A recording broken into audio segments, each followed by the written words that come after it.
World history کے دوستوں، میں ہوں محفوظ خواجہ اور آپ تمام دیکھنے اور سننے والوں کو السلام علیکم۔ ناظرین، خلیجی ممالک نے مسلمانوں اور کشمیریوں کے خلاف ہندوستانی پروپیگنڈے کو رد کر دیا۔ یہی وجہ ہے کہ خلیجی ممالک میں بالی ووڈ فلمیں مسلسل پابندیوں کا شکار ہیں۔ حال ہی میں ہندوستانی فلم آرٹیکل 370 کو خلیجی ممالک میں ریلیز ہونے سے روک دیا گیا ہے۔ ناظرین، ویڈیو میں آگے بڑھنے سے پہلے ہم آپ کو آرٹیکل 370 کے بارے میں بتاتے چلیں۔ آرٹیکل 370 ایک خصوصی دفعہ ہے جو ریاست جموں کشمیر کو جداگانہ حیثیت دیتا ہے۔ یہ دفعہ ریاست جموں کشمیر کو اپنا آئین بنانے اور اسے برقرار رکھنے کی آزادی دیتا ہے، جبکہ زیادہ تر امور میں وفاقی آئین کے نفاذ کو جموں کشمیر میں ممنوع کرتی ہے۔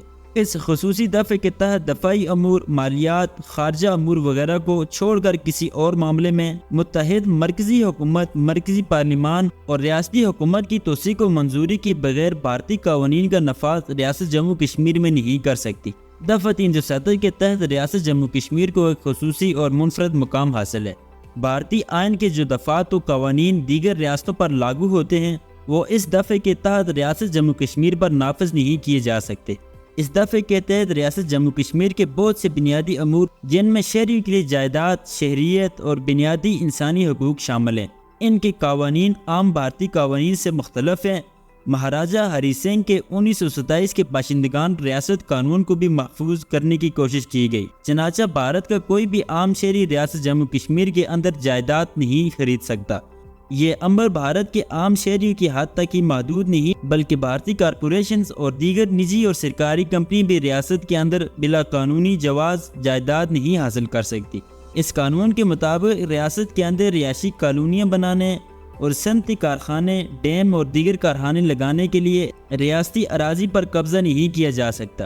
کسی بھی قسم کے تغیرات کے لیے ریاست کے نمائندگان سے مرضی حاصل کرنا ضروری ہے، جو منتخب اسمبلی کی شکل میں موجود ہوتی ہے۔ ناظرین، میڈیا رپورٹ کے مطابق خلیجی ممالک کی طرف سے فلم آرٹیکل 370 پر پابندی بالی ووڈ اور کشمیر میں حالات نارمل ہونے کے مودی کے بیانی کے لیے ایک بڑا دھچکا ہے۔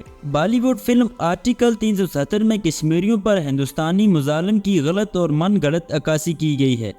23 فروری کو سینما گھروں میں ریلیز ہونے والی ہندوستانی فلم آرٹیکل 370 اپنے پروپیگنڈا نوعیت کی وجہ سے بین الاقوامی سطح پر پابندی کا شکار ہوئی۔ فلم کا مقصد اگست 2019 میں مودی سرکار کا اقوام متحدہ کی جانب سے مقبوضہ کشمیر میں آرٹیکل 370 کی غیر قانونی اور یک طرفہ منسوخی کا جواز پیش کرتا ہے۔ فلم آرٹیکل 370 میں 2019 کے بعد کشمیر میں ہونے والے واقعات پر بنائی گئی ہے، لیکن کشمیریوں کے حالات بالکل جھوٹے بتائے گئے ہیں۔ فلم آرٹیکل 370 تاریخی واقعات کو غلط انداز میں پیش کرتی ہے اور حقائق کو ایک خاص بیانی کے مطابق ڈالتی ہے۔ اس سے پہلے بھی بالی ووڈ فلم فائٹر کو بھی خلیجی ممالک میں بین کیا گیا تھا۔ ماضی میں دا کشمیر فائلز جیسی متنازع فلموں کو بھی مسلم مخالف ایجنٹ کا پرچار کرنے پر بین الاقوامی فورمز پر ایسی ہی تنقید کا نشانہ بنایا گیا۔ فلم آرٹیکل 370 میں دی کشمیر فائل جیسی ایک جابزانہ اور ایک طرفہ پروپیگنڈا کہانی ہے۔ مودی سرکار کی زیر حکومت ہندوستان میں مسلمان خصوصاً کشمیریوں کے خلاف انتہائی پسندی کی پوری دنیا گواہ ہے۔ مودی کی انتہا پسند سوچ اب بالی ووڈ میں بھی اپنی جڑیں مضبوط کر چکی ہے۔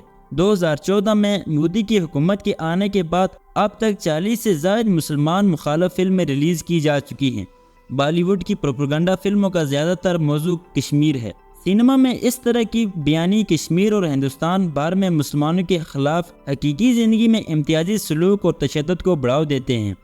بھارتی فلم انڈسٹری مسلمانوں کو دہشت گرد کے طور پر پیش کرتی ہے۔ بھارتی فلم انڈسٹری بھی کشمیر کے آزادی پسندوں کو عسکریت پسند اور دہشت گرد دکھاتی ہے۔ بین الاقوامی امور کے ماہرین کا کہنا ہے کہ خلیجی ممالک کی طرف سے ریاستی سرپرستی میں دہشت گردی کے ذریعے کشمیر کو کنٹرول کرنے کی بھارتی کوششوں کو ناکام بنایا گیا۔ یہ ایک قابل تعریف فیصلہ ہے۔ اور ناظرین، اگر ویڈیو پسند آئے تو ویڈیو کو شیئر، لائک اور کمنٹس میں اپنی رائے ضرور دیں۔ اللہ آپ کا حامی ناصر ہو۔